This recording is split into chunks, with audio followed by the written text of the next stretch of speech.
제가 먼저 잠깐 네. 말씀 좀 드리겠습니다.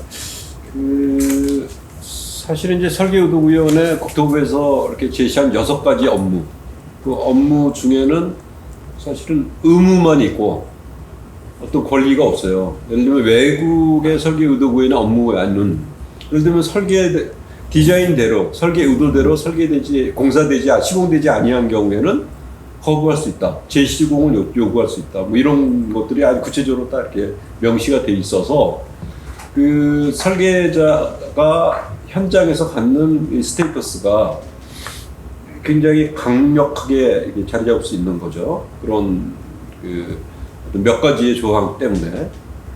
근데 우리는 해야만 한다. 예를 들면 설계 도면을 해석하고 설명해야 한다. 또 뭐 어떤 그 재료가 바뀌거나 뭐 이랬을 때 그거를 제한할 수 있다.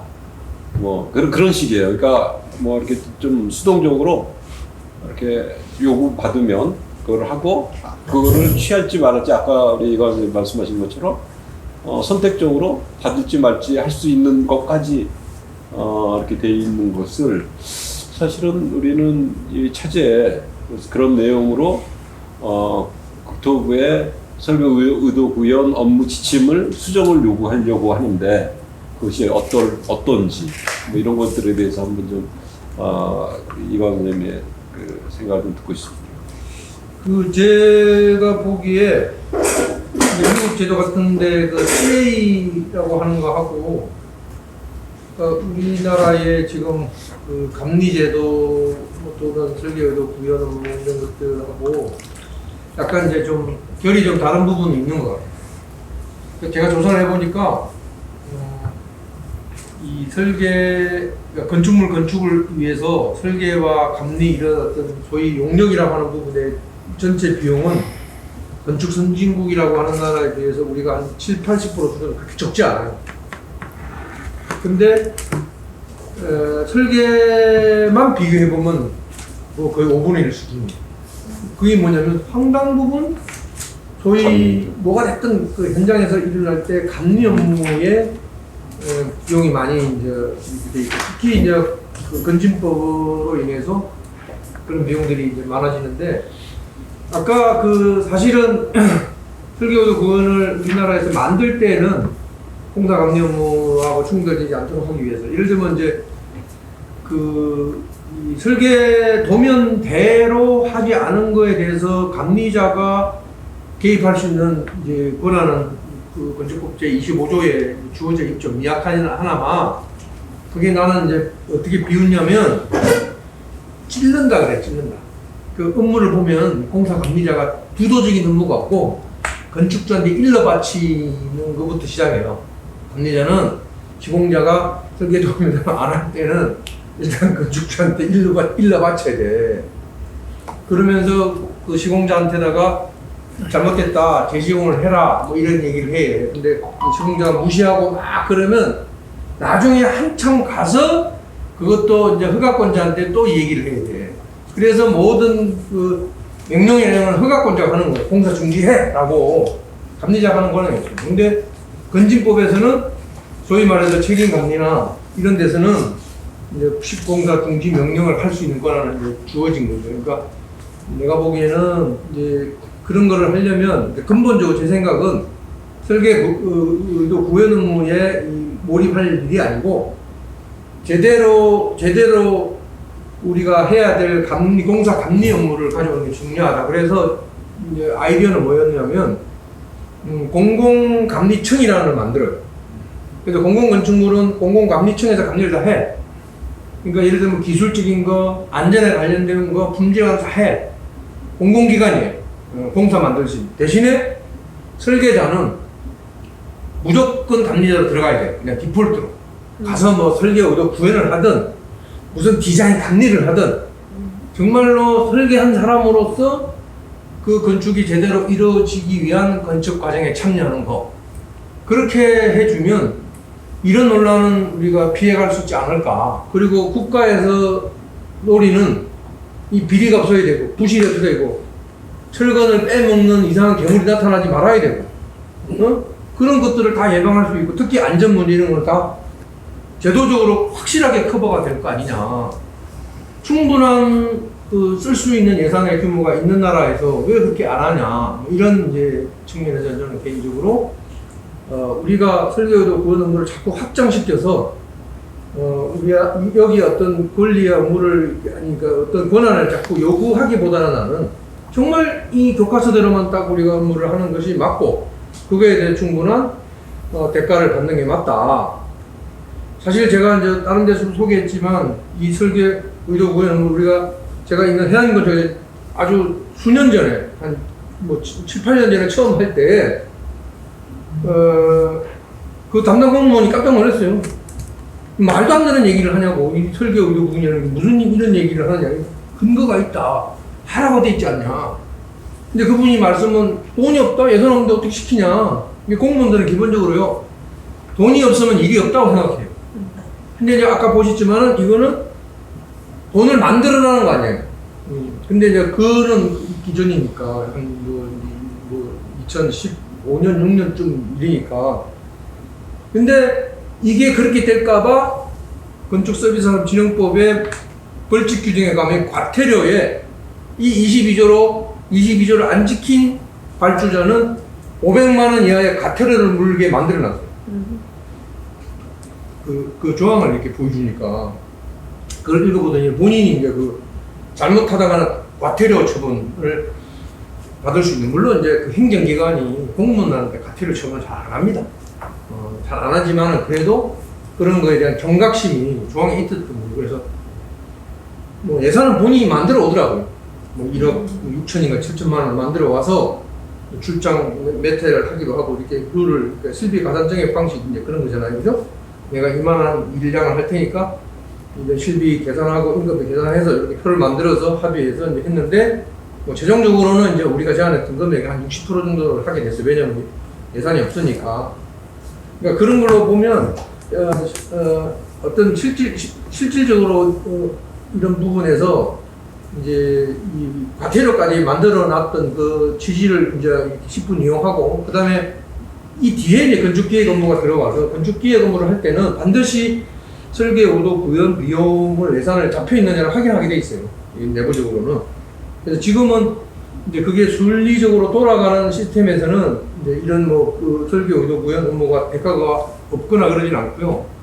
제가 이제 백사마을에 그 국제공모회 MP를 했었는데 이미 그때는 이런 것들이 구체화되기 전인데 제도가 있으니까 그 설계 현장 공모 지침에다 넣어놨어요.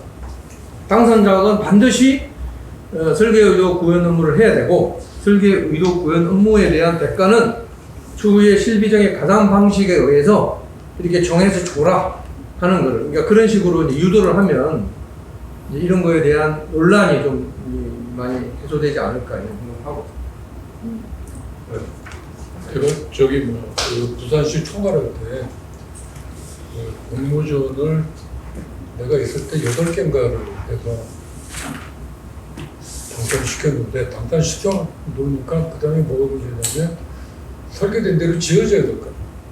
지어져야 되는데 이 건설본부로 넘어가는 순간 완전히 다른 게 되어버리는 거예요. 이게 제일 첫 번째가 이제 예산인데, 예산 가지고 그러니까 이 친구들이 이제 예산을 따야 이제 기획을 할 수 있으니까 예산을 신청할 때는 그 예산 그러니까 승인을 받을 수 있도록 금액을 작게 만들었다가 그렇게 해서 금액을 작게 만들어서 일단 그 프로젝트를 성립을 시키고 이제 공모전 해가지고 만들어 주면 이제 그 증액 또 발주 대상 나가고 이제 그러잖아. 근데 이제 그 공사하는 과정에 이제 내가 이제 계속 이 건설본부를 들어가는 이제 설계자들을 이렇게 불러다가 어떻게 되고 있냐 계속 확인을 했더니 이거 깎자 저거 깎자 뭐 예산 오버했으니까 면적 줄여라 뭐 해라 그러니까 뭐 설계가 완전히 다른 방향이거든. 그래서 건설본부장을 부르라고 그래가지고 건설본부장한테는 이제 따졌더니 근데 결국 이게 사람의 문제인 것 같아. 그러니까 우리나라 난 이렇게 부산도 공무원들하고 이렇게 직접 부딪혀 보면서 느꼈던 것 중에 하나가 뭐냐면 우리나라의 건축직 공무원은 건축직이라는 이름만 건축직이지 그림만 건축적이지 건축 전문가들이 아니에요. 그게 뭐냐면 건축이 하나 설계돼서부터 완공되기까지에 뭐 2년, 3년, 4년 이렇게 걸리는데 그거를 풀코스로 뛰어본 사람이 아무도 없어. 다 중간에 순환부식으로 바뀌고 하니까 남이 발주해 놓은 거 자기가 또 관리하다가 또 중간에 또 가면 또 다른 데 가서 하고. 그러니까 우리가 왜 설계사무실에서 직원들 키울 때도 그런 거잖아. 프로젝트 하나 맡겨서 그걸 한 두서너 번 해보면 건축사 따오고 이제 독립해서 나갈 수 있는 그런 건데, 그러니까 그 부산에도 인류대학을 나온 애들이 그 어려운 공무원 시험 봐서 들어왔으면 다 머리들이 있는 친구들이라고. 그러니까 애들이 다 바보야. 그러니까 건축에 대한 개념 자체를 잘못 그걸 하고 있는 거예요. 그래서 그 따졌더니 그 설계 의도라는 제도가 있으니 감리자를 설계자를 계속 개입을 시키라는 걸로 이야기를 하고 했는데 그랬더니 또 그 담당들은 예산이 없다. 그 따로 만들 예산이 없다. 그래서 내가 뭘 갖고 따졌냐면 자, 니들 공사 예가에서 낙찰가가 80%, 85%에 낙찰이 되면 나머지 20%, 15%는 국고에 반납하냐 그랬더니 예비비로 갖고 있는데 그 돈에서 쓰면 될 거 아니냐. 하여튼 그러니까 그렇게 해서 건설공장도 그럼 그렇게 하겠다고 해가지고 이제 이 설계 의도를 계속해서 이제 해서 시켰다고. 나는 뭐 이광환 씨 이야기하듯이 법 이런 거 따지고 하는 건 난 할 줄 몰라. 할 줄 모르는데 논리상으로 그런 식으로 내가 하면 돈이 있는데 왜 안 쓰냐고. 그래서 설계 변경을 해야 되고 하는 그런 것들에 대한 예비비 성격으로 갖고 있는 거라면 이런 거에서 써라. 해가지고 이제 했는데 그다음에 그러다가 난 나와버렸으니까 그 다음에 어떻게 했는지 모르겠어요. 근데 그거는 과정에 항상 이게 우리나라 건축이 참 문제다. 특히 공공건축에서는 특히 문제다라고 생각되는 것 중에 하나가 우리가 지금 계속 이제 법조문에서 이제 이광환 씨가 이 조항들을 설명을 했지만 그 용어에 대해서 거기에 뭐 건설도 있고 건축도 있고 시공도 있고 뭐 여러 용어들이 있잖아. 그 용어들에 대해서 국민적인 합의가 없는 것 같아. 다 자기가 생각하는 건축이 다르고 시공이 다르고 뭐가 다 달라. 그러니까 우리 같은 건축사들끼리도 감리에 대한 해석도 서로 다 다르잖아. 이게 지금 분리감리가 이야기된 것부터 시작이 된 거거든요. 분리감리에서 이제 구청 앞에 허가방에서 감리비 제대로 못 받는 거 우리가 받아줄게라는 식으로 해서 이제 시작이 된 게 분리감리고 이게 사고 나면서 이제 감독을 해요. 그러니까 우리는 지금 감독과 감리도 구분하지 못하고 뭐 어떤 그런 상황. 그러니까 난 그래도 요즘에 우리 사무실에서는 건축주라는 말을 못 쓰게 해요. 여기 지금 법에도 보면 건축주라고 나오는데 건축주가 되면 그 건축이라는 행위 자체의 주인이야. 메인이야. 나는 건축가가 메인이고 건축주가 아니라 건물주라고 그래요. 건물주. 빌딩하고 아키텍처하고 다르잖아. 근데 어떻게 집주인이 아키텍처의 주인이 될 수 있냐고. 그건 아니라. 그러니까 그런 식으로 그걸 해서 난 그래도 우리 사무실에서 아직도 입에 계속 익어서 건축주라고 했다가 나한테 맨날 야단 거 건물주라고 해라. 라고 해서 건물주라고 부르는데 아니면 그냥 그러니까 건축주를 영어로 바꾸면 뭐예요? 클라이언트지. 그게 그 아키텍트가 아니라고. 그런데 건축주. 우리 학교 우리 교육 자체가 지금 잘못됐는데 그런 식으로 그걸 해서 지금 영어로 바꾸면 오늘 그런 거 그다음에 뭐 어떤 뭐 감리 분리 뭐 이렇게 구분 못하는 거 어떤 그래도 아까 좀 공사 감리 뭐 시공 감리 그러니까 이야기가 나왔으면 설계 감리라고 시공 감리와 설계 감리를 이렇게 구분을 확실하게 해주는 방법이 나는 오히려 그냥 쉽게 풀 수 있는 방법인 것 같아요. 그러니까 설계 감리는 거꾸로 설계를 감리하는 거, 설계 감리하는 거. 그러니까 설계 의도가 그 내용을 써줘요. 설계를 잘하나 못하나. 그러니까 영어로 하면 우리가 요즘에 말이 잘 안 되면 영어로 설명하면 돼. 디자인 감리하고 컨트롤 그 CM하고 다른 거잖아. 그러니까 디자인 감리 한다라고 하면 되는 거지. 그걸 꼭 설계라는 게 되면 또 설계라는 의미 해석 가지고 또 우리는 이렇게 토론하다 보면 무슨 용어에 대한 정의 내리더라고. 토론 다 끝나. 사실 우리 이제 서울건축 포럼에서 이 주제를 가지고 논의하는 것의 첫 번째 목표는 공공건축 예산 확보할 때 그 어떤 남는 돈 아니면 그 공무원의 개인기로 그걸 따오는 게 아니고 우리 공사비, 감리비, 설계비 책정돼 있듯 설계 의무 이 설계 의도 구현 비용으로 예산을 확보해놔라 라는 거를 법제화하려는 게 목표거죠. 그래서 그거를 이제 설득을 하기 위해서 기재부와 협의를 했지만 그 설득이 잘 안 됐어요. 그래서 다시 이제 설득할 그런 근거, 로직을 만드는 작업을 지금 하는 중이고, 서울건축 포럼의 주관에서 하는 중이고, 그래서 지난달 달달건축에서는 제가 설계의도구현 업무를 실제 서울시 공공 프로젝트를 하면서 가졌던 그런 어려움이나 일의 업무의 내용 이런 걸 가지고 왜 필요한지를 설득을 하자. 현장에서 일어나는 일을 근거로. 그러니까 외국의 사례니 또 로직을 가지고 하는 게 아니라 실제 현장에서 건축가가 어떻게 필요하고 얼마나 일을 하는지를 좀 밝혀서 그걸 요구를 하자라는 게 첫 번째고, 둘째는 이제 법적인 상황을 오늘 얘기합니다. 그러니까 그걸 지금 난 얘기 듣기만 하려고 했는데, 그런데 그 경제기획원에 누구랑 이야기를 하는 거야? 공무원. 경제기획원 이야기를 해서 기재부. 기재부 이야기가 나와서 하는 이야기인데, 내가 행복청 총괄 가기 직전 갔다 와서인가 보다. 그만두고 나왔을 때 그 기재부의 예산 편성 국장이라는 사람이 날 보자고 그래서 서초동에 여기 굉장히 비싼 레스토랑에서 그 기재부니까 돈 비싼 데서 가더라고.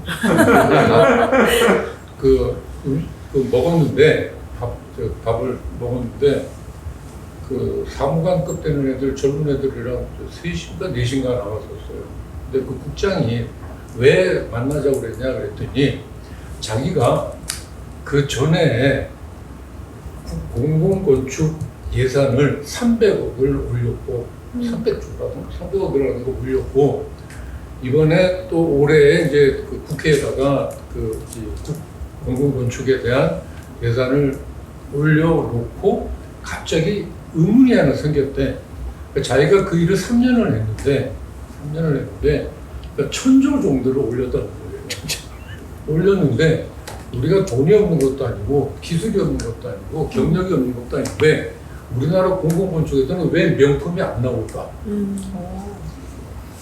라고 해서 이걸 어디다 좀 알아보고 싶은데 물어볼 데가 없어서 이렇게 소문하다 보니까 그때 내가 행복청 사고를 쳐서 그랬는지 나한테 그게 와서 만나서 한 3시간을 내가 난 맛있는 이태리 요리 먹지도 못하고 떠들기만 했어. 그런데 그때 했었던 이야기인데 난 그때 조금 감동을 받았던 게 우리나라 기재부의 예산 편성 국장이라면 엘리트 공무원이잖아. 이런 사람이 이런 생각을 하는구나. 그걸 만나면 되겠는데. 차라리 그런 쪽으로 치고 들어가. 지금 이제 그 기재부하고 국토부하고 만난 거예요. 정년했다고. 정년퇴직 하셨고. 정년을 하셨어도 어쨌든 이렇게 사적으로.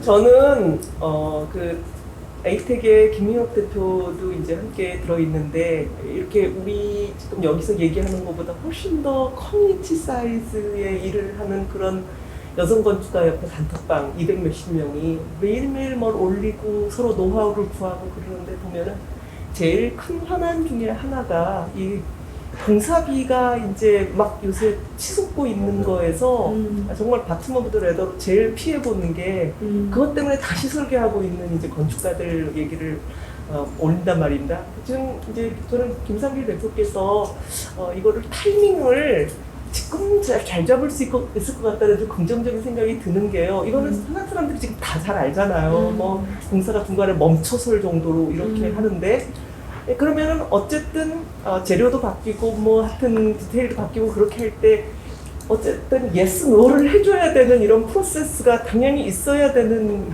이런 당위성이 지금 이렇게 가시적일 때가 있나 그런 생각이 들더라고요. 그래서 너무 힘들어서 그냥 그렇게 올리는 거 보니까 물론 지금 우리 공공건축 얘기를 하고 있습니다. 공건축이라고 피해가겠습니까? 공사비 올라가는 걸. 그리고 또 하나는 쓸데없는 전문가들이 건축가 그 머리 꼭대기에서 이래라 저래라 하는 거에 대해서 이제 사람들이 이제 비명을 지르는데 그게 색채 전문가 몇 명이서 재료를 건축가가 정하는데 왜 색채를 가지고 이래라 저래라 하는지, 그러니까 쓸데없는 전문가를 제거하는, 저는 그런 비용만 제거하고도 우리 공공건축이 업그레이드 될 것 같은 생각도 들고, 좀 뭐 하여간 우리 지금 얘기하는 것보다 훨씬 더 많은 것들을 이렇게 커버하는 그런 스케일에서 나오는 얘기를 들으니까 지금이 굉장히 심각한 때다, 그런 생각이 들어요. 그러니까 지금 김상진 소장 이야기하듯이 그 설계 의도 구현에 대한 비용 문제를 갖고 이야기를 하면 이것도 뭐 지네들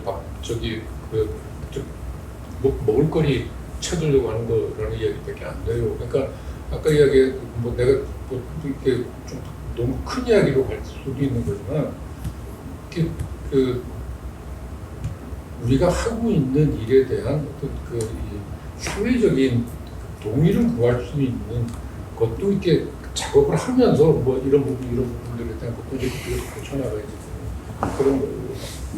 제가 재밌는 얘기 한번 하고 좀 여쭤볼게요. 그러니까 사실은 이제 지금 말씀하신 것대로 3월달에 현상이 돼서 쭉 해오다가 난 이게 분명히 재미있어야 돼, 재미. 얘기 안 했어. 이건 난 숫자 내서 하고요. 할수 있어요. 아니야, 숫자 내서 이건 하는 건가? 우리가 주제에서 좀 벗어난 얘기죠. 하도 답답해서 하려고 했는데 그 설계 의도 구현을 할 때 저도 지금 충남에서 뭐 공공기자의 사전 기획을 한 검토위원이라서 그 설계 의도 구현 그 비용에 대한 것들을 갖다 코멘트를 하거든요. 근데 저는 지금 계속 설계비의 8%를 이렇게 써왔거든요. 근데 지금 아까 지금 이광환 선생님 얘기 들어보니까 그것도 지금 근거가 없는 거예요. 어디서 무슨 한번 누군가가 뭐 서울시에서 아우리에서 연구한 결과 8년 10%. 예, 뭐 그래서 그런 건가요? 근데 어찌됐건 그 8%가 되면 예를 들어서 뭐 설계비가 만약에 뭐 10억짜리다. 그러면 예를 들어서 뭐 이건 이거 8천만 원이 되는 건가요? 그럼 8천만 원이 되면 아까 그 얘기가 잠깐 나왔다가 들어갔는데 이게 수의계약 범위가 바깥이 된단 말이에요.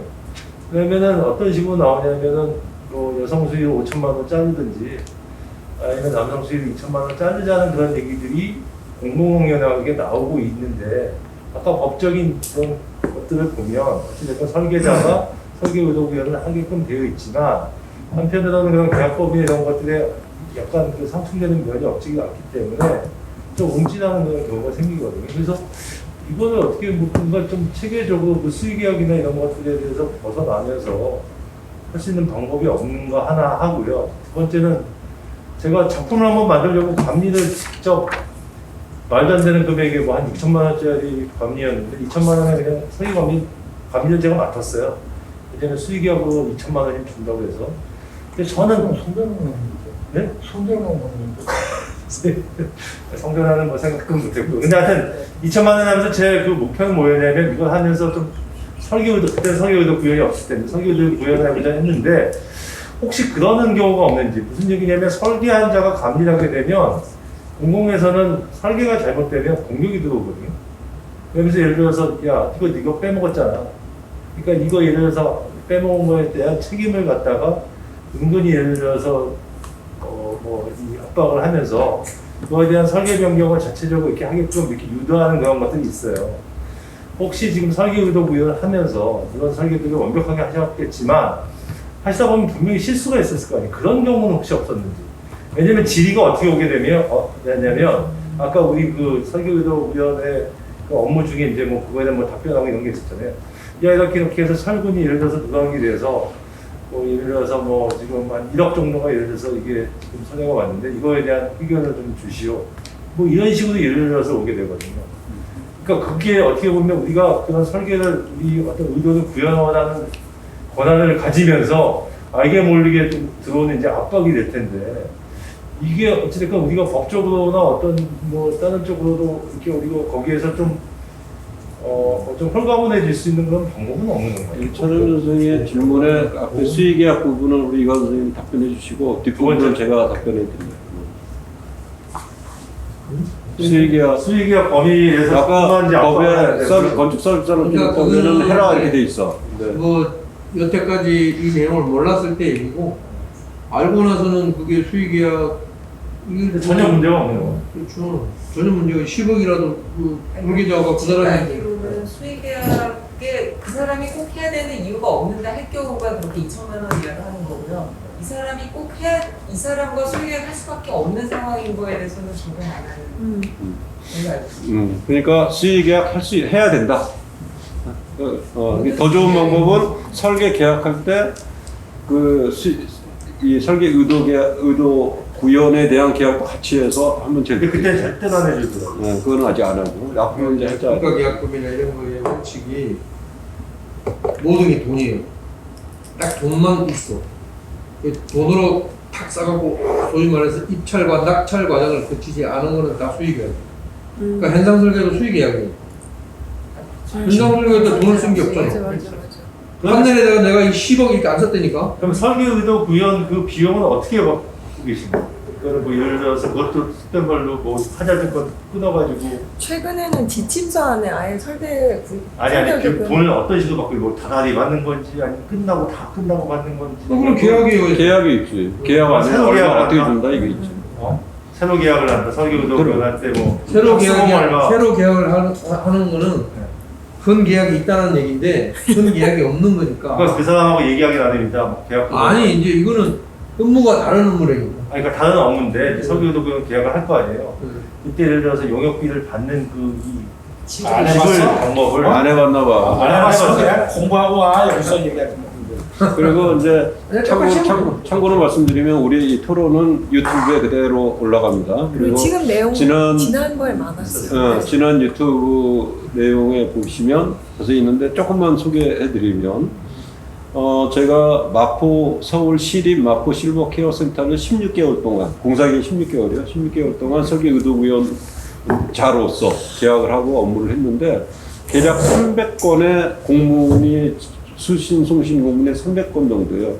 대부분이 설계 과정, 설계도에 뭐 누락된 거, 빠진 거, 잘못된 거, 안 맞는 거, 그거에 어떻게 할 거냐. 그 얘기야. 설계 의도 구현은 공문 하나도 안 와. 근데 가서 하면 돼. 무슨 벽돌, 무슨 벽돌로 그냥 쫙 고르면, 그 중에 내가 고르면 돼요. 근데 그 태반이 사실은 시공자들 어떤 게 있었냐면 엘리베이터 샤프트 안에 타이가다가 있어서 220cm가 이렇게 튀어나왔어요. 그러니까 엘리베이터가 못 들어간다는 거를 엘리베이터 업체가 와서 실측해보고 하는 거야. 그러니까 엘리베이터 업체가 시공자한테 공문을 보내서 못합니다. 그러니까 시공자는 설계사업관리단장한테 이거 안 된다는데요. 그러니까 설계사업관리단장은 이거 까는데 얼마 정도 드는데 설계자가 설계 잘못했으니 이거 까주세요. 이렇게 온 거 공문. 그래서 내가 그 자리 가서 시공자의 역할이 뭐냐. 이런 거 되는지 안 되는지 미리 다 확인해서 잘못됐으면 나한테 요구를 해서 고치든가 아니면 니네가 공사할 때 알아서 고쳐서 시공을 했어야지 뭐 하는 거냐. 그리고 그렇게 하라고 지도 관리 감독하라는 게 그 사업관리단장 아니냐. 당신 뭐 한 거냐. 당신들이 먼저 책임지면 나도 따라서 책임지겠다. 그렇게 얘기하고 끝났어. 그러면 그런 일이 여러 개 있어요. 뭐 그 배관 무슨 동파한 거 뭐 그 얘기 2개를 내 사례로 발표를 했는데 실제 현장에서는 설계 의도 구현의 온 설계자에 대해서 건축가에 대해서 그렇게 존중하지 않아요. 그냥 별로 이렇게 현재 아직까지 이 법이 정착이 되지 않은 상태. 근데 그거는 이제 정착될 거라고 보고 굉장히 법도 잘 마련이 돼 있고 다만 답변할 필요 없어. 네. 답변을 반드시 해야 되는 게 아니다. 그 설계 의도 구현이 이렇게 좀 심각하게 논의해야 될 주제인지 잘 모르겠어요, 저는. 왜냐면 뭐든지 이렇게 공공건축은 들어도 그게 현장에서 이행되는 데까지 굉장히 시간이 걸려요. 네? 뭐 여러분들 잘 아시잖아요. 설계 공모에서 토론 대신 투표제로 해라라고 하는 게 오래전인데 아직도 지금 뭐 현장에서는 반반이야. 네? 국토부 지침이 이런 게 다 가고. 그래서 이게 의도 구현도 이거 지금 실질은 어떻게 되고 있냐면 사전 공공기획을 하게 돼 있잖아요.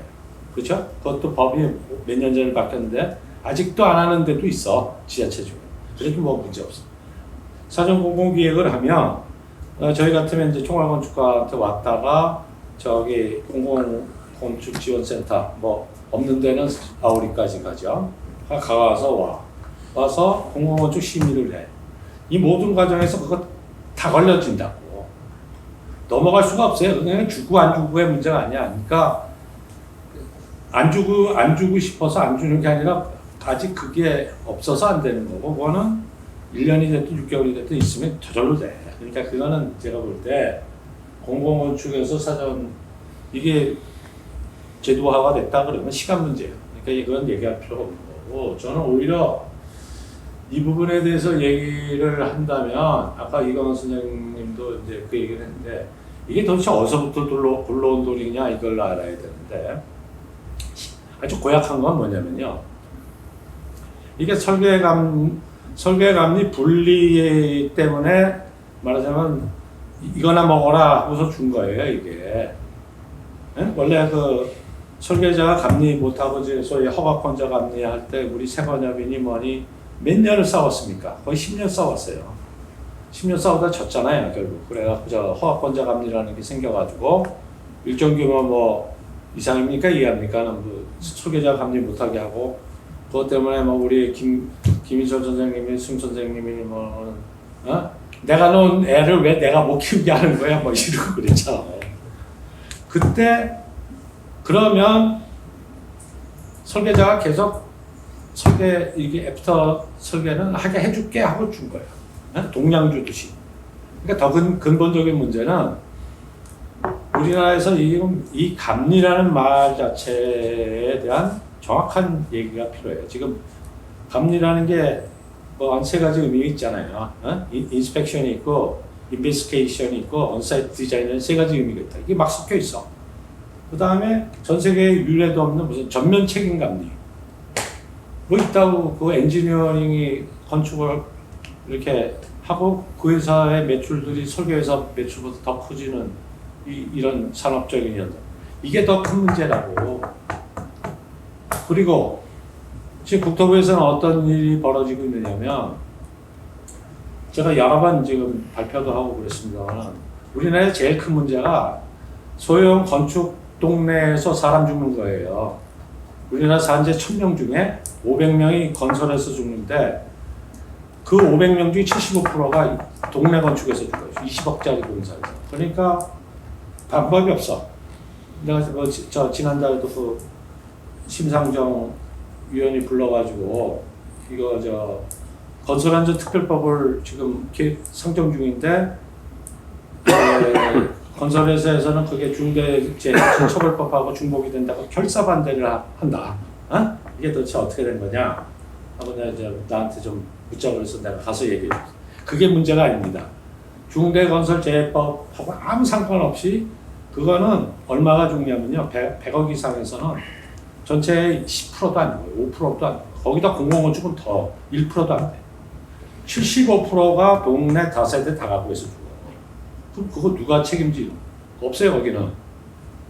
건축주 직영, 집장사 면허 대여, 그 다음에 감리 현장에도 안 나오는 감리. 여기서 다 사람 죽어나가는데 방법이 없어 이거. 자 이게 결국은 우리나라에서 감리에서 제일 문제라고. 사실은 이게 좀 이렇게 우리가 공공건축 많이 하는 엘리트 건축까지 그러니까 뭐 설계 의도 부연 비용도 받아야 되지. 뭐 이거 참 좋은데 사실은 여러분들한테 내가 이게 지금 오늘 얘기하고 싶은 거는 이런 얘기 자꾸만 하면요. 맨날 저 잘난 사람들 공공건축 뭐 엘리트 건축 이것만 얘기한다고 얘기를 해. 그러니까 감리 얘기를 하면 오히려 이 감리가 어떻게 하면은 더 적극적으로 이 중소형 민간건축, 중소형 민간건축을 이렇게 지도권 안으로 들어와가지고 그게 말하자면 소위 우리 사회가 제일 지금 화두로 삼는 안전 문제를 커버할 수 있을까? 이런 얘기까지 논의를 좀 넓혔으면 좋겠어. 아니 뭐 이것도 필요한데 요컨대 이건 시간 문제다 이 얘기지. 지금 보면 그래서 밑에 협의 관련해서 기재부와 국토부 담당자가 협의를 1차, 2차 했고 거기에서 다 부결돼서 국토부 담당자가 이거를 뭔가 필요하다라고 해서 건축사협회에서 이 설계 의도 구현 업무 체크리스트를 만드는 연구 용역을 발주하는 이사회를 승인했다. 그래서 그 발주를 서울건축포럼에서 했다. 맞아요. 그래서 우리 오늘 모인 거는 사실은 그 체크리스트 만드는 용역을 하는 업무의 지금 4번째 모임. 매일 수요일마다 지금 모여왔어요. 그래서 그 일을 하는 거고, 저 연구 관련 하나, 둘, 셋, 넷, 2015년, 2018년, 19년, 22년이잖아요. 22년 체크리스트 말의 연구 용역. 이게 지금 우리가 하고 있는 거예요. 그래서 우리는 하려서 한 게 아니고, 우리가 1차 설계 의도 구현 달달 건축 1차 그 발표한 거를 여기 서울건축사회 그 법제팀에서 한 4-5명 와서 보고 또 뭐 기자가 와서 뭐 취재하고 뭐 이러면서 그 다음날 이제 우리한테 연락이 와서 이걸 좀 맡아달라 이렇게 된 거예요. 그래서 지금 이제 우리는 온통 요거를 어떻게 잘 해서 기재부에서 이게 설계 계약할 때는 아니 공공 발표할 때는 설계 의도 구현의 예산을 거기에 무조건 넣는다. 뭐 심의하고 뭐 이런 거 필요 없이 거기 그냥 있다라는 걸로 만들어가는 그런 과정이 있다. 이렇게 보시고 요거를 이해를 해주시면 됩니다. 그래서 질문이 2가지인데요. 아까 말씀하셨을 때 법이 잘 되어 있다라고 하셨는데 이게 잘 되어 있다고 생각하시는지 궁금해서. 아니 이 잘 되어 있으면 우리가 잘 모르니까. 내가 솔직한 심정은 네. 그 법이 잘 돼 있다 안 돼 있다를 판단하기는 굉장히 모호한 부분이 있어요. 네. 근데 더 핵심적인 건 법에 이렇게 되어 있는 이유 내용을 잘 파악을 못하고 있다라고 하는 거는 지적하고 싶어요. 아 파악해. 네. 예, 알겠습니다. 그런 게 있었어요? 이렇게 반응하면 안 된다는 거예요. 그러면 이제 그리고 그게 그런 뜻이었어요?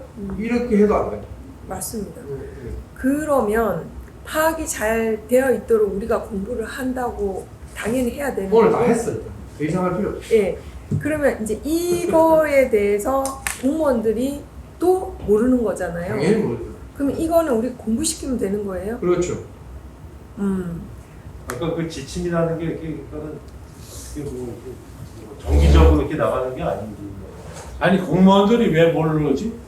모르더라고요. 아니 모르는 거는 뭐가 문제냐면 그 공무원이 모르는 게 문제가 아니라 그 지자체 안에 그 공공건축 심의나 사전기획 업무를 하는 시스템이 없어서 그런 거예요. 지금 그 없는 게 다 모른다는 게 아니라 모르는 그 부분이 모르는 거는 그 사람을 가르쳐주면 안 돼. 지금 법에 다 모든 공공건축은 사전 공공기획을 하고 다 이게 기획 심의가 하도록 돼 있어. 그거 그러니까 안 하고 있는 게 문제고. 그냥 모르는 공무원은 그냥 고발을 해. 두 번째는 제가 좀. 두 번째는 이게 잘 되어 있으니까 공공은 또 그렇지만 민간도 이렇게 적용하면 되는 거예요? 민간은 다른 문제지. 그러니까 민간은 이제 이렇게 적용해라 저렇게 적용해라는 게 안 돼 있으니 아까 건축주라고 했잖아요. 건축주는 해야 된다. 건물주. 아니 일단 저기 명시에 그거는 이제 그 설계도 그걸 해라고 강행 규정은 돼 있는데 네. 이제 이게 준용한다고 돼 있어요. 예. 그러니까 제 개인적인 견해는 예. 건축서비스사업진흥법을 준용해서 하면 되는데 예. 문제는 이제 대가라고 대가. 예. 대가. 예. 근데 건축서비스사업진흥법에는 예. 설계 의도 구현에 대한 대가를 어떻게 주라는 거를 법령에는 없어요. 지침에 이제 2020년에 겨우 만든 거야. 그거를 건축사법의 공공발주 사업에 대한 건축사 업무 대가 기준의 사업 설계 관리 업무라는 걸로 살짝 가로 열고 하는 거예요. 그것도 나의 해석일 뿐이지. 맞아요. 맨 밑에 한 줄짜리 있어요. 네. 그러니까 그거를 이제 우리가 긍정적으로 해석하면 설계 의도 구현 업무에 대한 대가는 그 건축사 업무 대가에 있는 이거를 적용하라는 거구나. 그게 뭐냐 봤더니만 내용이 없어. 그냥 실비 정액 가산 방식으로 하라는 공식만 하나 준 거예요. 그럼 그 공식을 지정 감리인 경우도 봤더니만 민간 부분인데 이걸 또 공공에서 가져다 썼잖아요. 그게 서울시가 조례를 만들어 놓은 거야. 그러면 이제 그런 입법의 사례가 있으니 설계 의도 구현도 민간 부분도 그렇게 유사하게 만드는 것은 매우 쉬운 거예요. 사실은. 그리고 근본적으로 제가 문제 제기를 했던 게 그 공공사업 발주에 대해서 건축사 업무 대가 기준이 공공사업 발주를 떼어야지 그게 맞는 거라. 그러니까 그거를 우리가 이제 이미 의식화가 돼서 이거는 공공에만 쓰는 거야 이렇게 생각하고 있잖아요.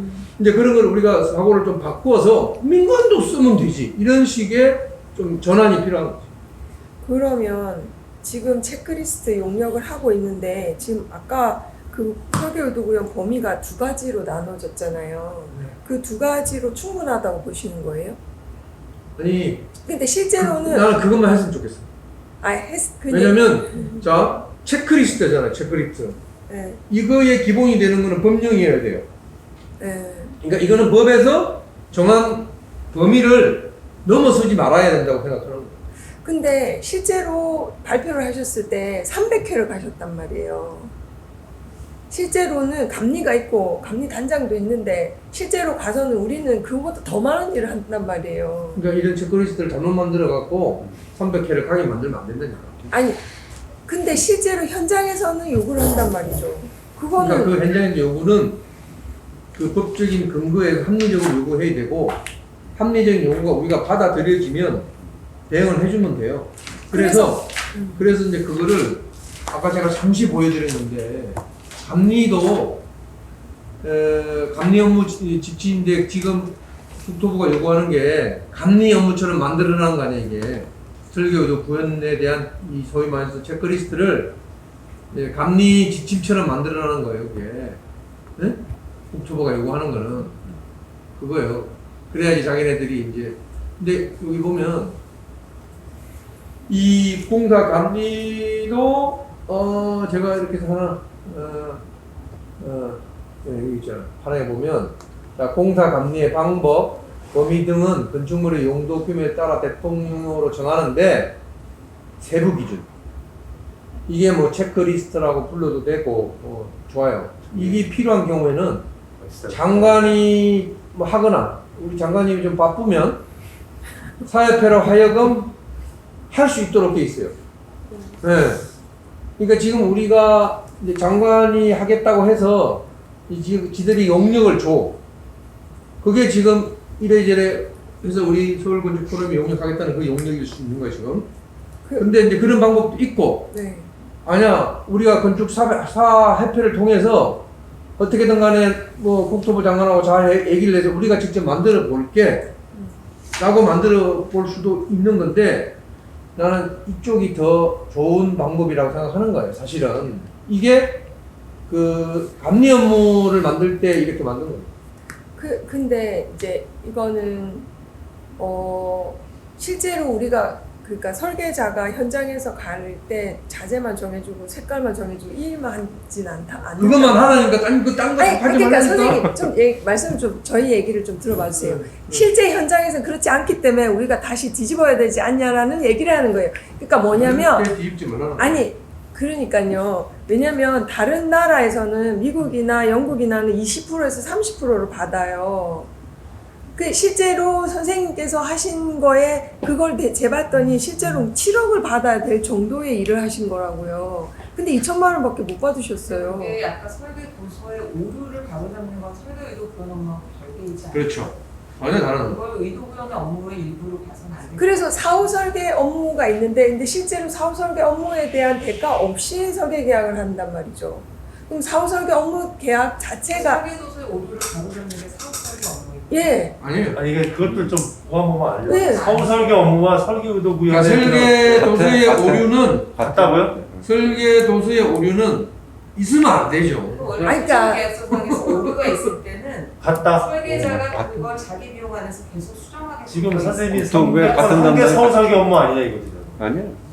아니 아니 근데 그러니까- 우리나라 공공건축 그 발주 시스템에 설계자가 설계한 거를 납품이라는 걸 하잖아.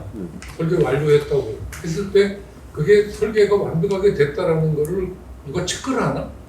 아니 근데 시공사도 형식적으로는 하죠. 시공사도 형식적으로는 돼 있죠. 갑이 하는데 네네네. 갑 쪽에 그 할 사람이 있냐? 없죠. 아니, 그러니까 그러니까 그냥 우리가 이거 설계 끝났다고 갖다 아니, 놓으면 끝나는 거야. 아까 이제 그 그게 공사하다가 선생님이 말씀하신 내용은 네. 제가 무슨 뜻인지는 알아요. 예. 근데 그거를 저도 똑같은 심정인데 바로 잡는 것은 예. 원래 소위 감리 업무로 회복이 돼요. 인력이 없어. 그쵸. 설계 의도 구현이라는 이름을 달고 가서는 그런 짓을 하면 안 되고 지금 그쵸. 이 김상일 대표는 예. 공사 감리, 상주 감리 업무를 했어. 상주 감리 업무를. 근데 저희도 그렇게 해요. 아까 잘못하고 저는 있네. 친구는 뼈를 갈아 넣었다면서 다 그렇게 해요. 뼈를 안 갈아 넣으면 감이 저도 그렇게 했어요. 이상한 거 만들어져 있어요. 자, 그래서 한 번씩만 하라고. 근데 뼈를 갈아 넣고 싶은 마음은 아니까 한 번씩만 하시고 두 번 다시 그런 일을 하지 마세요. 아니 근데 오히려 지금이 좋은 타이밍이라고 저는 생각하는 게 우리도 20-30%를 받을 수 있는 타이밍인데 이걸 8% 안으로 지금 우리가 제한하면 안 된다고 저는 근데 생각해요. 만약에 그러면 공사 감리자들하고 공장이니까 결국은 서로 밥그릇 싸움. 그러니까 8%라는 것도요. 8%가 아니라 레인지가 있잖아요. 예. 그보다 낮은 것들 뭐 3, 4%부터 시작했고 그 17, 8%까지 이 레인지가 있어 평균이 8%라는 거예요. 근데 지금 현재로 그 아우리의 그 보고서 하나 때문에 8%로 다 동일하게 돼버렸죠. 아니야. 그것도 자꾸 그거를 너무 왜곡해서 우리가 그냥 외우고 다니는 거지 8%가 아니에요. 그 당연히 레인지가 달라야지 그거는. 당연히 달라요. 선생님 말씀하신 것도 저도 전에 한번 생각했었는데 일단은 먼저 공사 감리 체크리스트를 봐야 돼요. 그래서 지금 현장에서 실제로는 공사 감리자들이 기술 감리만 하고 있는 거거든요. 근데 감리 체크리스트에는 기술 감리만 있지 않아요. 그러면 거기서 니네는 기술 감리만 하고 감리 업무 중에 나머지 부분 이쪽으로 넘겨라. 사실 이게 돼야지 되는 건데 제가 말하고 싶은 게 제가 볼 때는 감리 회사 지금 막 엔지니어링 회사들 있잖아요. 거기서 그거 절대 안 내놓아요. 네, 결국 뭐냐면 그 사람들이 10억 받던 것 중에 니네는 7억만 받고 그러니까. 3억을 일로 넘겨 이래야 되는 건데 그게 굉장히 어떤 지난한 싸움이 가뜩이나 공공건축물 같은 경우에 건진법에 의해서 이제 건설사업 관리를 의무화가 돼 있는 이 시국에서는 더 어려워지는 거예요. 그게 만약에 우리가 그걸 막을 수 있을 때 2014년인데 이미 지나갔고 돌이킬 수 없는 지나가서 이미 그 당시에도 제가 조사를 해보니까 이 설계자를 참여시키는 게 건설사업 관리는 설계자가 하는 게 제일 잘할 수 있대요. 내용을 다 알잖아요. 근데 이걸 배제시킨 거야. 설계자는 건설사업 관리에 참여 못하도록. 그래서 그때 우리는 가만히 있었어. 처음부터 잘못 키웠어요. 그러니까 선배들이 잘못했어요. 그래서 망한 거예요, 후배들은. 근데 아니 말이 안 되는 거. 그 설계 업무 안에 담론가 원래 우리가 배우니까 그러니까 이게 하여튼 근데 이제 지금 말씀하신 것처럼 지금 어차피 기술관리는 이제 망한 인생이 우리는 망한 건 다시 가고 하지만 설계 관련돼서 우리는 어차피 완벽한 설계는 없어요. 맞아요. 건축사는 자기의 그 전문가 역량을 통해서 자기의 그 전문적인 지식과 식견을 통해서 건축 설계하는 거지 완벽한 설계라는 게 아니에요. 그 감리를 통해서 이게 완벽해지는 거지. 근데 그걸 완벽한 설계를 제출 안 했다고 그걸 나머지 거기서 빠진 것들을 다 우리가 결과 다 무료로 다 해주는 우리니까. 무료로 다 우리는 감리 디자인 감리를 다 해주면서 돈 아무것도 안 받잖아요. 그래서 지금 저는 공감을 하는 게 지금 이 지금 여기 이 설계 의도 감리 위원회에서 디자인 감리, 설계 건축가가 할 그 일을 여기다 태워서 여기 포션을 점점 늘려나가는 게 우리가 살 길이 있어. 그러니까 그 공사 감리 체크리스트에서 이걸 갖고 와야 돼. 이쪽 배우들. 근데 이제 안 가져오더라도 그냥 거기서 아니 근데 왜냐면 그 사람들이 뭐 제가 이렇게 현장 다니고 제일 화가 나는 게 뭐냐면 그러니까 우리가 맨날 설계자랑 설계 의도 구현 그다음에 뭐 시공자 얘기를 하는데 감리자가 일을 제대로 하고 있는 데 대해서 아무도 얘기를 안 하고. 맞아요. 근데 제일 화가 나는 거는 아니 저렇게 시공하는데 감리자 그냥 놔뒀단 말이야. 저거를 중공으로 맞아요. 해주고. 그러니까 그거를 그 사람들이 못한다는 걸 입증을 해서 그 부분을 갖고 와야 되는 거죠. 자, 그러니까 내가 지금 이 얘기 하고 싶은데 왜 이런 일들이 벌어졌는가 이걸 좀 우리가 역사적으로 봐야 돼요. 설계감리라는 거가 분리된 게 언제부터입니까? 저 옛날 독립기념관 사고, 삼풍, 성수대교 이때부터예요. 그 전까지는 건축가가 자기 건물을 다 감리하지 누가 감리라고 하는 개념이 없었다.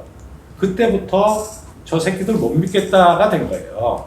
우리나라 사회에서 설계자한테 감리를 맡기면 지가 잘못하거나 모자란 거 감리 기간 동안에 이렇게 쓱쓱쓱쓱 바꿔놓고 앞에 설계에서는 한 50만 해놓고 현장에서 상주 감리비 받아가면서 나머지 설계 실제로도 그래 했고 근데 그 시기를 우리는 돌아갈 수 없는 이미 불가역적인 상황이 됐어. 그리고 나서 그 이후로 계속 뺏겼단 말이야. 소위 말해서 대형 공공건축, 집합주택, 아파트 다 뺏겼고 전문 회사한테 이제 소형이 남았었는데 소형도 야금야금 다 빼갖고 이제 안 남고 끽 남은 거가 설계 의도 구현 해갖고 이게 무슨 말하자면 저 비스켓 남은 거야. 이게 설계 의도 구현이야. 그러니까 굉장히 그래서 어떻게 보면 그거를 체크리스트 아예 더 많이 잘 만들어가지고 20%까지 받게 해요. 그래서 제가 말한 나는 이것도 중요한데 난 이 과업 자체가 그렇게 굉장히 유쾌하지가 않은데 만약에 우리가 한다면 근본적인 얘기, 저희 말해서 왜 그 무슨 엔지니어링 회사 애들이 설계 감수를 누가 하느냐면요, 김조 선생님, 공공건축 그거 CM하는 애들이에요. 그러니까 감리회사가 설계 도서를 납품받아갖고 걔네들이 체크를 한다니까. 공무원들이 하는 게 아니라 그 걔네들이 말하자면 설계자한테 뭐 이거는 다시 해봐라는 동가 빠꾸도 넣고 이렇게 하는 거죠.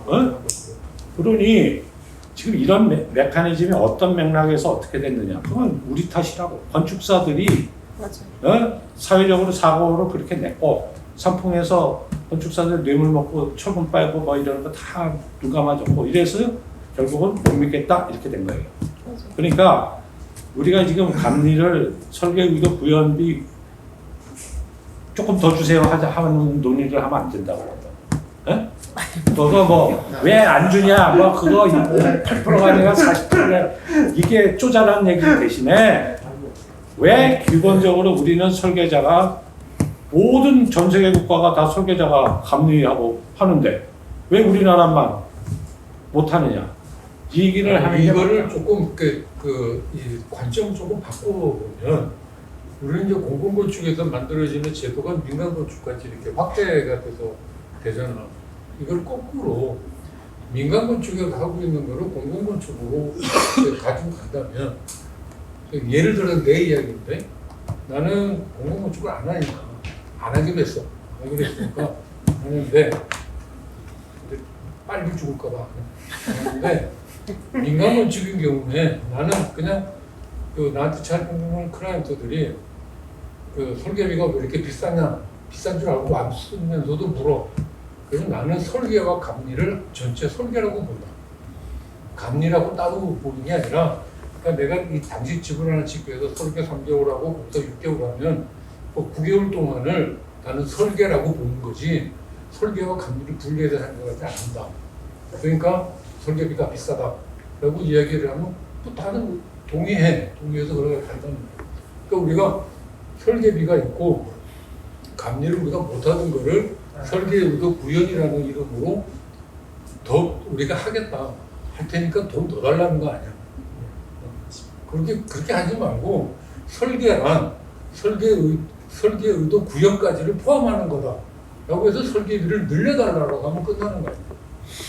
지금 어쨌거나 이 국가원정책위원회에서 건축가가 영향이 된다는 영향이나 건축가인 왜 영양들 왜 안 주고 다 나가고 이런 건축가는 지금 어쨌거나 국가정책위원회에서 그 노력을 계속 해왔고, 그래서 그걸 여러 가지 묘수풀이로 한 게 뭐 공특법이니 뭐 이런 것들이잖아요. 그러니까 이런 제도적 어떤 모순이나 우리 지금 관행의 문제 이런 것들을 극복하기 위해서 굉장히 많은 노력을 해왔어요. 사실 안 한 게 아니고 어떤 불가역적 상황에서도 나름 굉장히 많은 물꼬를 타서 지금 해오고 있고, 저도 그렇게 생각해요. 지금 우리 한 선생 조금 전에 말씀하신 그때 우리의 잘못, 그래서 이렇게 상황 온 것을 어떻게 이거를 지금 이 우리나라의 이런 왜곡된 상황을 제대로 설명하고 이거를 바로잡아야 되는 거 아니냐라는 거에 대해서도 뭐 기회만 있으면 그 얘기를 하는데,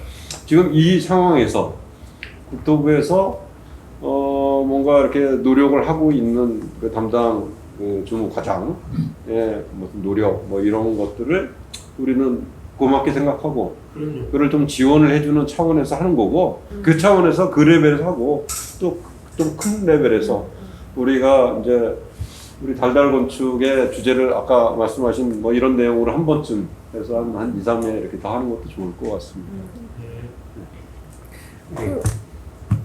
더 말씀하시기 하나만 좀 질문을 하고 넘겼으면 좋겠는데, 아까 이건 선생님 얘기하시는 그 공공감리 관련 기관 굉장히 저는 귀가 솔깃해서 들었는데요. 그거가 혹시 공개적으로 뭔가 제한된 적이 있는 건가요? 아니면 그냥 개인적으로 지금 그렇게 생각을 하신다는 건가요? 신상 발언 아니 그러니까 이거는 이제 우리 국건위에서 연구 과제를 인허가 제도 연구 과제를 하면서 사실은 이제 그 연구 과제 책임자였던 전영훈 교수가 아이디어로 제안을 한 거예요. 공공감리 제도를 정착시키면서, 그러니까 그게 뭐냐면 대안적 결과로 나온 건데, 현재 이 상황들을 완전히 제로 베이스로 뒤집을 수는 없으니 이걸 인정하면 결국 설계 의도 구현이 난 이런 루트보다는 그냥 감리자로서의 설계자가 참여할 수 있도록, 그러니까 디폴트로 그냥 가는 그런 걸 만들기 위해서 지금 감리 업무에 아까 말씀드린 대로 뭐 3대 관리에 대한 지도 감독 이런 업무들을 우리가 거부할 수가 없단 말이에요. 지금 현재. 그러니까 그거는 그런 거를 더 전문으로 할 수 있는 조직을 만들어. 왜냐하면 건축학과에서 그 3대 관리를 안 가르쳐요. 인턴십 할 때도 하나도 안 가르쳐요. 근데 그게 건축사 자격을 따면 건축사의 공식 업무인 설계와 공사 감리 업무에 들어가 있다는 거는 절대적으로 모순이거든요. 그러니까 그거를 그 모순도 해결할 겸 그런 식의 아이디어를. 국건이 보고서였으면 제가 볼 때는 보고서에는 안 담겨 있는 거예요. 아 그래요? 보고서는 안 담겨 있고. 다큐멘트가 아니구먼요. 왜냐하면 아까 말씀드린 대로 이제 공특법 만드는 그런 과정에서 그 논의는 이제 차후에 입법이 되고 나면 이제 할 걸로 이렇게. 입법을 추진 예정이신가요? 입법 추진하려고 노력하고 계십니다. 아까 좀 아까 말씀하셨죠. 아이디어 차원에서 공특법이 지금 발의되어서 아까 계속 좀 계속 논의한다. 얘가 먼저 가고 그 다음에 이제 또 이제 바로 개정을 하면 됩니다. 지금 이제 아까 선생님 기재부 그분이랑 얘기했을 때 품격에 대한 얘기를 궁금해했다고 했잖아요. 그럼 오히려 오세훈 시장 같은 경우는 그 품격에 되게 관심이 많은 사람인데 오히려 더 설득할 수 있는 기회인 것 같은데요. 그렇죠. 네, 그러니까 설계 의도 구현 어쨌든 지금 현재 이런 상황이니 이거를 좀 더 우리가 더 이 역량을 좀 키울 수 있는 지금 상황이라고 좀 보여지거든요. 그래서 저는 그 두 가지 색깔 고르고 이거를 좀 제안하시면 안 된다고 저는 봐요. 마지막으로 한 가지만 조금 부탁드리는 게 용역 안에 그러니까 설계자가 현장에서 어떤 지위를 가져야 될 것 같아요. 그러니까 예를 들면 뭔가 제안을 했을 때 제안하고 끝나는 게 아니라 그 결과에 대해서 예를 들면 같이 피드백도 받고 그러니까 그런 어떤 설계 현장에서 이루어지는 인포메이션 플로우 안에 이 사람들이 설계자 껴들어가야 되는데 지금은 법조항을 봐도 그런 게 전혀 없는 것 같아요. 그래서 이번에 용역하시면서 그런 부분들도 조금 같이 해주실 것 같습니다. 네, 거기서 하는 거 우리가 해. 우리가 밀가루 들어가시죠. 그러니까 해야 될 일과 그러니까 사실은 내가 지난 거기에서 세 가지 얘기했어요. 이 설계자의 지위, 설계자의 그 설계 감리 업무의 업무 내용, 그것을 상응하는 대가 이 세 가지예요. 이 세 가지를 지금 어떻게 논리적으로 잘 정리해서 오늘은 그 중에 법에 대한 법적 규정으로 되게 환해졌죠 우리 속이. 네, 내용이 되게 환해져서 이 내용과 실제 지난 시간에는 윤승현 선생님이 와서 그 서소문 그 성지 그 박물관 과정에서 완전 열정페이로 그 설계 의도 구현 이 얘기를 다 들었어요. 그래서 예를 들어 바닥 이 벽돌로 페이징한 거 그거 뭐 자기 내가 돈 줄 테니까 다시 깔아라 맞아, 그렇게까지 했더니 그래서 돈 일부 또 감리자가 일부 냈대. 네, 감리자 일부 내고 그리고 그 사재단에서 그 저 동부건설 불러서 야단 쳐가지고 대신 벽돌 말고 다른 걸로 이렇게 해서 했대는데 궁금해서 하는 경우는 처음 봐요. 아니 간에 그런 것처럼 지난 그러니까 현장에서 일어나는 일 그 청주교구가 개입돼서 아무튼 뭐 네. 아무튼 이제 고만 열정페이 하시고요. 네. 열정페이가 잘못하면 관행이 되면 큰일 나요. 우리 후배들 다 맞아요. 죽어. 그럼 절대 하지 마세요. 그런 열정이 있으면 딴 데 쓰세요. 딴 데. 아니 하여튼 그 요즘에 이렇게 조금 그 우리가 하고 있는 걸 좀 객관적으로 좀 보고 우리가 너무 우리 안에서만 이야기를 하다 보면 아무데도 설득이 안 되니까 좀 객관적으로 보려고 이렇게 하다 보면 한편으로는 굉장히 우리 건축은 희망이 없다라는 비관으로 갔다가도 또 이렇게 한쪽으로는 조금씩이라도 이거 뭔가 이거 잘하면 될 것 같다는 생각이 들기도 하고 그래요. 그러니까 아까 그 기재부의 예산편 국정 이야기도 이제 저한테 굉장히 정말 난 그런 공무는 만날 일이 없을 거라고 생각이 들었고 그 전에 그 행복청의 총괄을 가게 된 것도 뭐냐면 그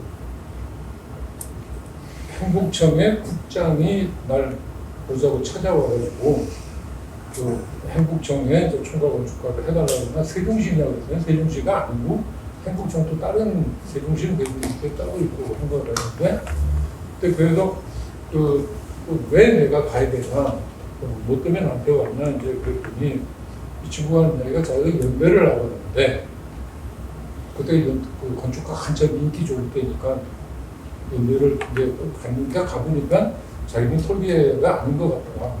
그래서 고시받았고 공무원으로 돌아서 여기저기 좀 보다가 그 국장으로 해서 행복청에 왔는데 우리나라의 행정수도라고 만들어지고 있는 이 도시가 그게 그렇게 안 가고 있는 것 같다. 근데 아닌 것 같은데 어떻게 해야 될지는 모르겠고 그러니까 이런 거를 좀 이렇게 전문가가 와서 도와줬으면 좋겠다라고 해서 그럼 내가 갈게라고 해가지고 시작했던 거예요. 근데 그런 거라든가 또 부산도 이제 그 총괄건축가 하면서도 그 공무원들 중에 그 가능성이 보이는 친구들이 꽤 있었어요. 대부분의 공무원들은 저한테 공개되는 이야기인지 모르겠지만 그 안에 처음에 내가 좀 잘 편집해요. 공직에 들어가 공무원들하고 같이 이렇게 살을 비비면서 살게 되면서 깔점이 들었던 건 뭐냐면 내가 정말 쟤네들 월급 주려고 쇠빠지게 되고 낸다는 생각이 들었어. 아무것도 안 하고 있는. 자기네들이 뭔가 열심히 하고 있는데 하고 있는 내용들을 보면 이게 뭐 어땠죠? 그러니까 좋은 건축을 진짜 뭐 이런 생각은 아예 없는 친구들이 거의 대부분이고 그거는 아까 이야기한 것처럼 그래서 내가 내 총괄 건축 도와주는 그 위원회가 있었는데 그 주로 이제 뭐 부산에 이제 교수들이나 이제 이 건축가들이 있었는데 그 교수들한테 야, 이거 다 니들이 가르친 친구들이 들어와서 공무원하고 있는 거 아니냐.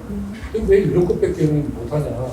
그래서 학교도 좀 제대로 가르치라고 뭐라고 그랬어. 그랬더니 우리 열심히 가르친데 니들이 건축에 대한 물리적인 결과에 대한 거는 교육을 했는지 모르겠으나 그 결과가 만들어내는 화학적인 결과까지 안 가르쳤잖아. 그러니까 좋은 건축을 왜 해야 되는지에 대한 그런 소명의식이 없는 공무원들만 가득 차 있는데 그래도 내가 봐도 이렇게 그러고 맨날 떠들고 다녔더니 몇몇 공무원들은 맞습니다. 그렇게 하고 싶은데 그 주변의 분위기가 괜히 나서서 뭐 하려고 하느냐 이런 것 때문에 못했다는 식으로 이렇게 고백하는 친구들도 있었어요. 그런 것들 보면 잘 건드려주면, 잘 누구가 해주면, 그래서 난 총괄건축가 제도가 굉장히 중요하다고 생각하는 게, 그런 상태에서 그런 분위기만 만들어주고, 그게 행정적으로 백업이 되고, 이렇게 제도가 갖춰주고 하면 되는데, 그래서 내가 부산 공무원한테 그런 이야기 했다고. 니들은 전부 다 국토부에서 내려오는 것만 기다리고 있는데, 우리 부산은 이런 건축법이 필요하다는 걸 만들어서 좀 올려보라고.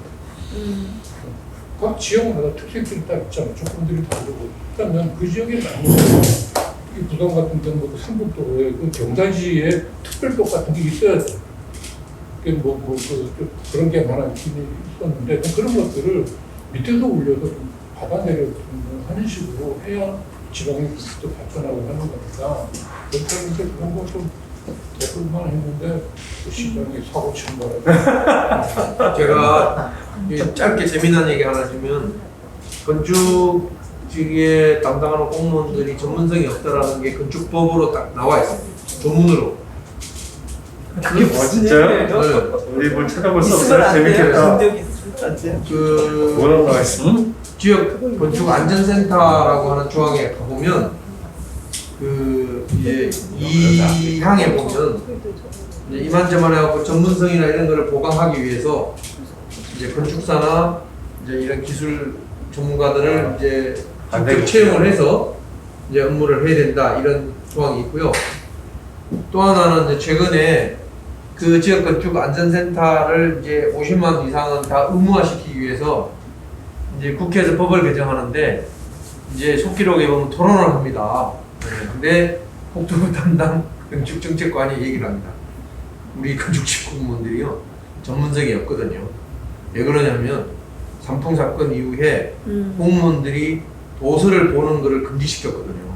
사실은 엄격하게 말하면 공무원들이 도면을 보면 안 되거든요. 네, 그래서 이 국장 얘기가 그래. 그것들 이후로는 공무원들이 도면을 볼 기회가 없었기 때문에 전문성이 진짜 떨어집니다. 아, 이게 지침이에요? 속기록에 나온 근데 뭐 내용 무슨 뭐가 있으니까 자기들이 안 본다고 그럴까? 아니 실제로는 그래. 실제로는 예를 들면 구조 안전이 되게 중요하다고 하지만 건축법상으로는 허가권자가 구조 안전한지 안 한지를 확인할 의무가 없거든요. 그러니까 그 공무원이 구조도를 볼 필요도 없지. 하여튼 요거는 또 이렇게 좀 다른 데서 얘기해야 되는데 하여튼 그런 부분에서 그런 전문성은 우리가 어쩔 수가 없어요. 공무원의 채용의 시스템을 보면 건축사여야지만 건축직 공무원이 된다 이렇게 만들어 놓을 시험 문제 수가 없는 거예요. 두 번째는 우리나라가 세계 10대 경제 대국인데 건물 하나 짓는데 그 건축주가 허가라고 하는 행정행위를 받는 거에 의한 수수료가 세계 최하위라는 거예요. 200만 원을 넘지 못한다는 게 그 정도 넘지 못한다는 거예요. 그게 아까 영국 같은 경우는 수십억, 수백억을 내야 돼. 그런 것 정도 규모로 받으려면. 근데 우리는 뻔한 그거 뭐 안 받는다. 그거밖에 안 받는다고. 그러니까 실제로는 자 그렇게 전문성을 보강하기 위해서 건축사나 기술을 채용해야 되는데 예산이 없어. 그래서 이제 특별행위를 만들어놨어. 거기에 특별행위 보면 거지 같아. 거지. 이 돈 필금 저는 예를 들면 가장 예산이 많은 게 이행 강제금이에요. 어느 놈이 사고를 쳐야 돼. 올바르게 이 나라가 건축 행위가 문화가 되면 이행 강제금 빵원이 될 거야. 그러면 다 망해. 이런 게 어디냐. 제대로 그런 걸 수주를 받아서 그 예산으로 충분히 가동을 시켜야 되고 심의를 우리나라만큼 많이 하는 데가 없잖아요. 이 공짜로 해주는 나라가 또 없어. 왜 지 건물 짓는데 많은 사람들이 자문해주고 심의해주는데 왜 그 돈을 국민 세금으로 쓰냐고. 그 사람이 돼야지. 외국 같은 경우는 수천만 원씩 심의 비용을 내요. 근데 우리는 돈 한 푼 안 냈는데 이 심의 받아라 저 심의 받아라 막 괴롭히잖아. 이것도 우리가 개선을 해야 돼요. 그리고 앞으로 심의라는 거는 제발 법을 어기고 싶을 때 심의를 받는 거예요. 법을 어기고 싶어. 법대로 하는데 왜 심의를 받아? 그 사람 얘기를 왜 들어? 내가 법을 조금 기준을, 법이라는 게 이제 오해 있는데 코드를 좀 오버라이드해서 내가 이렇게 하는 게 훨씬 더 좋을 것 같아. 그러면 그거를 제안하면 심사를 딱 해서 괜찮네. 그러니까 그렇게 하면 심의를 받아야 되잖아요. 사실은 미관 심의는 1999년도 폐지됐어요. 응? 요즘에 하던데. 폐지가 된 거를 어느 순간 이게 다시 부활이 돼서 어마어마한 규모로 커진 거예요. 근데 이거를 이 건축하시는 분들이 심이 좀 없었으면 좋겠다고 이구동성 모으잖아요. 이제 이 힘을 조직적으로 잘 결집을 해서 이거 없애도록 해야 되는데 지금 국토부에서 핵심 아젠다로 이 규제 완화 차원에서 심의를 없애지는 않을 것 같아요. 그 사람들은 뭐 어떤 제도를 개선해서 간소화시킨다라고 하는데 이런 분야에 관심을 가지시고 예를 들면 심의에 큰 기능이 있다는 거야. 부인 안 해요. 근데 그거는 잘 생각해 보면 월권이에요. 만약에 그렇게 하려고 그러면 돈을 많이 받고 하시라고. 그 가서 심의비 20만 원 받고 절대 그런 일 하지 마시라고. 왜 우리가 그런 일을 해요? 예를 들면 건축 심의 모집 할 때 아무도 안 가면 심의 못 할 거 아니야. 아이고. 왜 가냐고. 수고하려고 오늘 날입니다. 자, 끝냅시다. 마지막 한 번만 가만파로. 그래서 우리가 이거를 잘못해서 그 두 가지로 해서 리스트로 그냥 뭐 물론 잘하시겠지만 제안을 해버리면 오히려 더 족쇄가 될 수 있을 것 같거든요.